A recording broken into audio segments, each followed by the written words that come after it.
Jeddah Kerala പൗരാവലി സംഘടിപ്പിച്ച നേതൃപരിശീലന പരിപാടിയിൽ പങ്കെടുത്തവർക്ക് സർട്ടിഫിക്കറ്റുകൾ വിതരണം ചെയ്തു.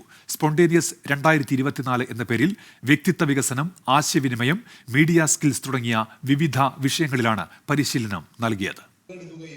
ജിദ്ദ കേരള പൗരാവലി സംഘടിപ്പിച്ച നേതൃപരിശീലന പരിപാടിയായ സ്പോണ്ടേനിയസ് 2024 സമാപന ചടങ്ങിൽ വിവിധ മേഖലകളിൽ നിന്നുള്ള നൂറുകണക്കിന് പേർ പങ്കെടുത്തു.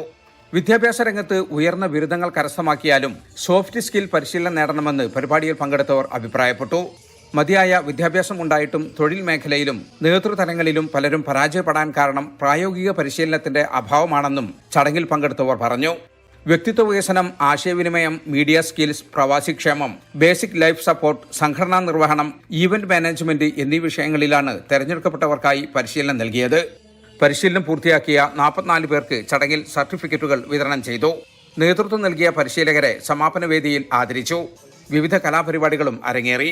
പ്രവാസ ജീവിതം അവസാനിപ്പിച്ച് നാട്ടിലേക്ക് മടങ്ങുന്ന മാധ്യമപ്രവർത്തകൻ PM മായിൻകുട്ടി, സാംസ്കാരിക പ്രവർത്തകൻ ബഷീർ തിരൂർ എന്നിവർക്ക് യാത്രയപ്പ് നൽകി.